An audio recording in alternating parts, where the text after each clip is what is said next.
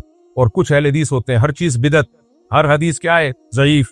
تو وہ ڈاکٹر, آپ ان ڈاکٹروں کی ذرا کلپ دیکھیں نا, تو وہ ایسی خوراک بتاتے ہیں, آدمی کہتے ہیں اس تکلف کی ضرورت کیا تھی. آپ تبھی علماء کہتے ہیں کسی سے تنہائیوں میں گناہ ہوا ہو بالفرض, اللہ نہ کرے, اور اس نے توبہ کر لی, پھر لوگوں کو پتہ چل گیا, لوگ تانے دے رہے بے تو ویسا تھا, ان تانوں کی پرواہ بولو مت کرو. بولے نہ تمہارا جرم کیا اور نہ ہمیں تم سے معافی مانگنے کی, جس سے کیا ہے وہ جانتا ہے.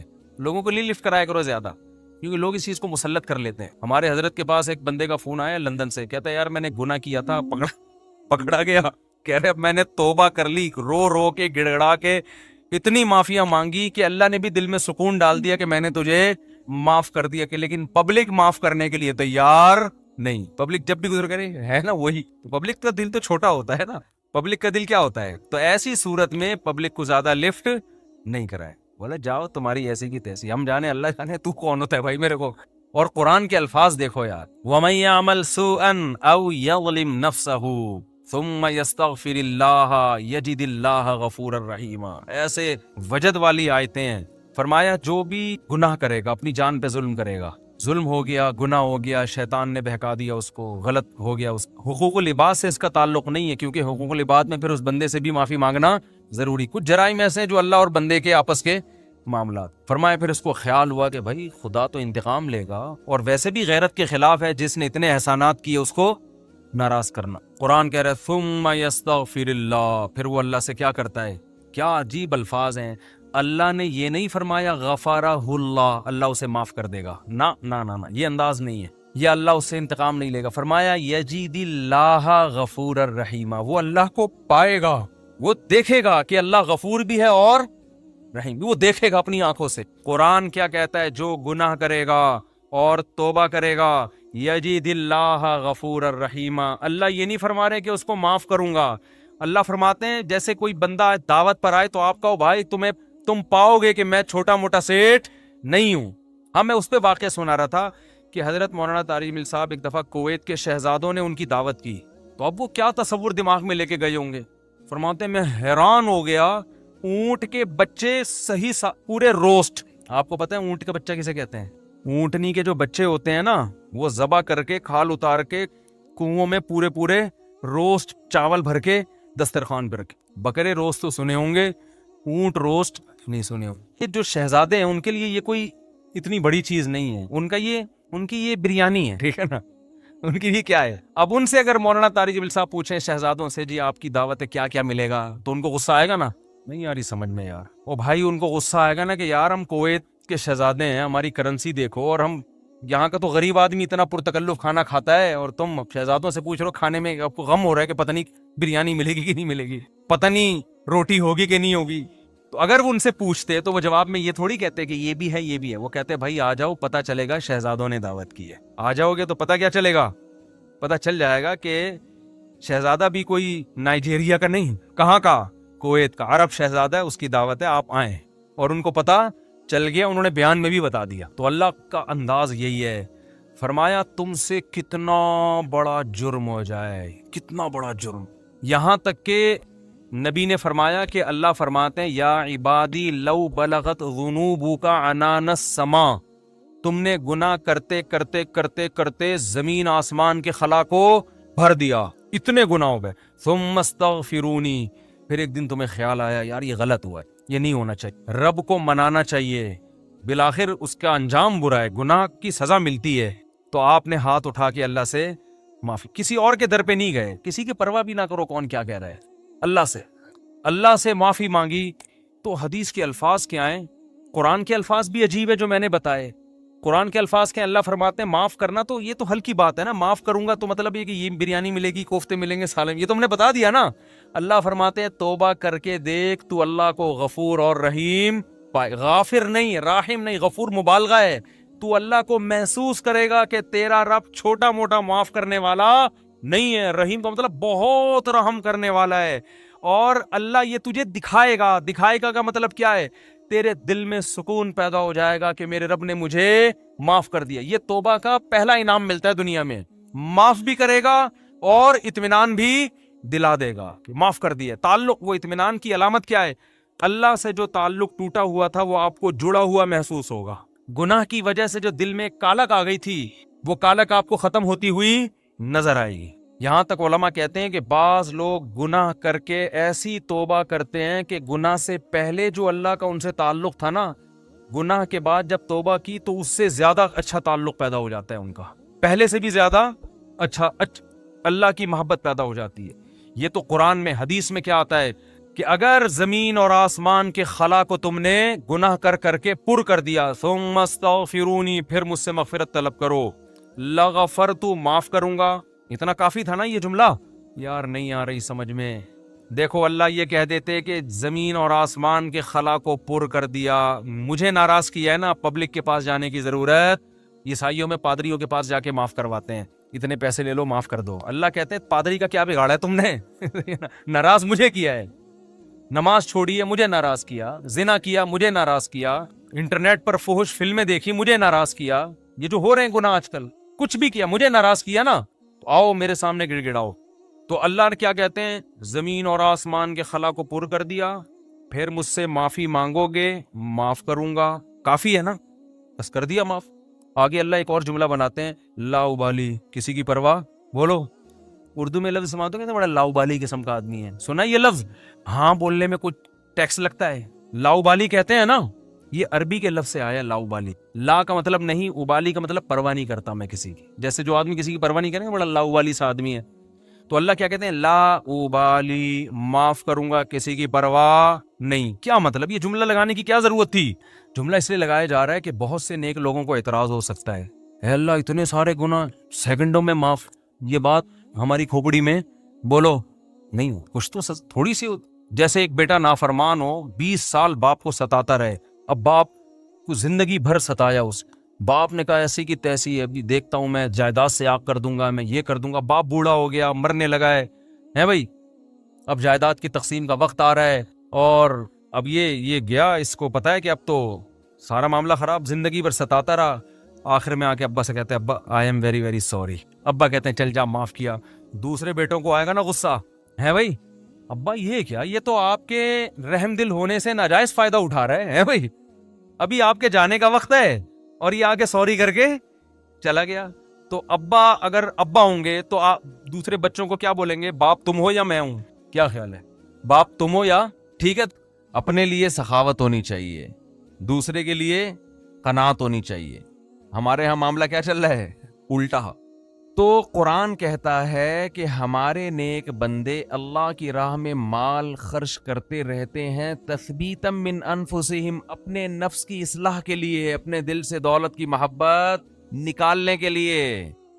اپنے اوپر بھی خرچ کریں, اپنے رشتہ داروں پہ بھی. سب سے پہلا حق کس کا ہے, رشتہ داروں کا.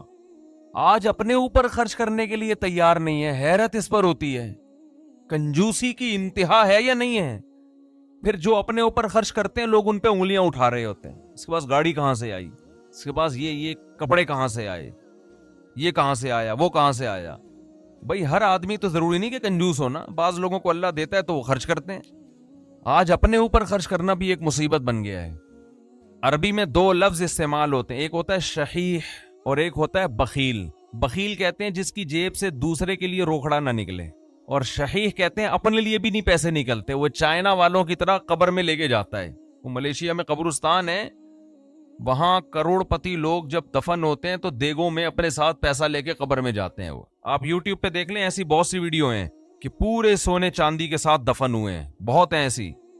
ہمیں ہمارے نبی نے فرمایا صلی اللہ علیہ وسلم, دنیا مسافر خانہ ہے, میری مثال اس سوار کی طرح ہے کراکب استظل تحت شجرہ. ایک مسافر سفر کرتے کرتے درخت کے نیچے لیٹ گیا ہو, تھوڑی دیر سستانے کے لیے, آرام کے لیے, اس کے بعد اس نے موو کرنا ہے یہاں سے.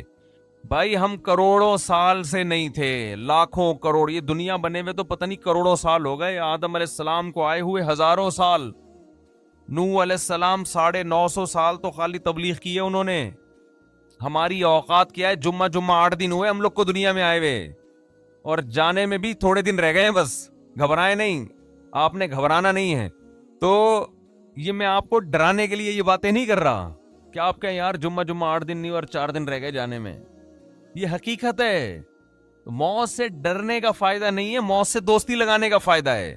دیکھو جس ڈاکو نے پیچھا کرنا ہی ہو, آپ کسی محلے میں رہتے ہیں, آپ کو پتا چل گیا یہاں ایک بندہ میرے پیچھے پڑا ہوا ہے, میری ہاتھ دھو کے مارے گا وہ مجھے یا مجھے پکڑے گا, تو آپ محلہ تبدیل کر لو گے. کیا خیال ہے کہ بھائی اس دہشت گرد کو تو محلے سے نکالا نہیں جا سکتا, خود ہی محلہ تبدیل کر لو. جیسے ہی آپ نے محلہ تبدیل کیا وہ دوسرے محلے میں پہنچ گیا, پھر وہ آپ تیسرے محلے میں گئے, وہ وہاں پہنچ گیا. اب آپ بھاگ بھاگ کے تھک گئے مگر وہ آپ کا پیچھا نہیں چھوڑ رہا, تو پھر آپ کیا کرو گے؟ وہی کرو گے جو امریکہ افغانستان میں کر رہا ہے, مذاکرات کی دعوت دو گے. آپ کیا کرو گے؟ بولو بھائی. قطر مذاکرات ہوں گے. یار بیٹھو آؤ, وہ تو کہہ رہے تھے 20 سال پہلے یہ کر لیتے مذاکرات, لیکن چلو دیر آئے درست ہے. وہ کہے گا آؤ بیٹھو مذاکرات کرتے ہیں. تو آپ بھی یہی کرو گے نا اس ڈاکو کے ساتھ کہ بھائی تمہیں کیا مسئلہ ہے, میری جان کے پیچھے ہاتھ دھو کے کیوں پڑ گیا ہے, آؤ بیٹھو, پیسے چاہیے, کیا چاہیے تمہیں.